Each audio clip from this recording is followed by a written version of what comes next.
দুনিয়াতে যত ফজিলতপূর্ণ আমল আছে, যত ফজিলতপূর্ণ আমল আছে সারা দুনিয়াতে,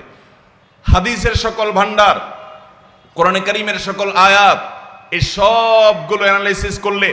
সবচাইতে ফজিলতপূর্ণ যে আমল, যে আমলের সওয়াব সবচাইতে বিপুল পরিমাণে, সে আমলটি মসজিদ সংশ্লিষ্ট, মসজিদের সাথে সম্পর্কিত আমরা অনেকেই জানি না।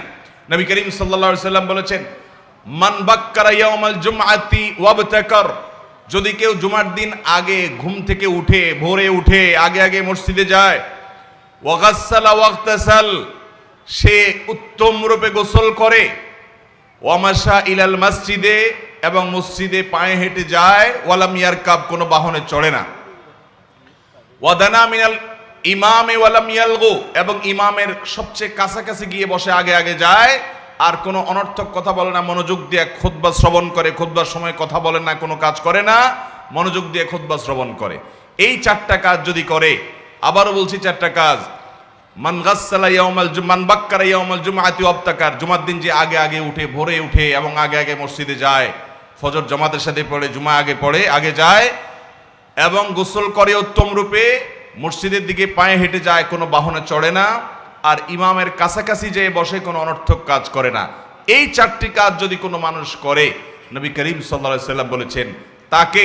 ওই যে মসজিদের দিকে পায়ে হেঁটে আসলো, সে প্রত্যেক কদমের বিনিময়ে, যতগুলো পা ফেললো সে, প্রতি পায়ের বিনিময়ে, প্রতি কদমের বিনিময়ে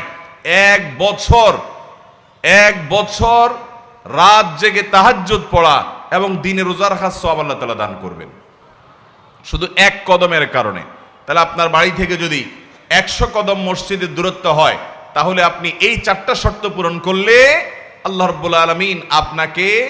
100 বছর ইবাদত, রাত জেগে ইবাদত, দিনে নফল রোজা রাখার সওয়াব দিবেন, যেটি আমাদের দ্বারা কোনোদিনই পালন করা সম্ভব নয়। মুহতারাম হাজিরিন, এত বিপুল পরিমাণ ফজিলত আল্লাহ রাব্বুল আলামিন দিবেন শুধুমাত্র মসজিদ সংশ্লিষ্ট এই আমলের কারণে। মসজিদের মর্যাদা আল্লাহ তাআলার কাছে কত বেশি সেটা বলাই বাহুল্য। সর্বশেষ পয়েন্ট হলো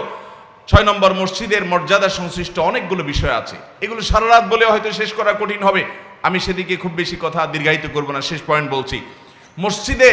মসজিদে গিয়ে ইবাদত করা তো বটেই, মসজিদের সাথে সংশ্লিষ্ট ইবাদত আছে অগণিত, অনেক। মসজিদে গিয়ে কেউ যখন জামাতে শামিল হবে, তখন তাকে আল্লাহ তাআলা 27 গুণ বেশি সওয়াব দান করবেন, জামাতে শামিল হলেই এই সওয়াব পাওয়া যাবে। ঠিক মসজিদে গিয়ে যদি কেউ সামনের কাতারে নামাজ পড়ে, তাহলে তার মর্যাদা এত বেশি। নবী করিম সাল্লাল্লাহু আলাইহি সাল্লাম বলেছেন, মসজিদের সামনের কাতারে নামাজ পড়ার মর্যাদা যদি মানুষ বুঝতো, তাহলে সামনের কাতারে মুসল্লিদেরকে লটারি করে জায়গা দিতে হতো, সবাই চেষ্টা করতো সামনের কাতারে যাওয়ার জন্য। এই সব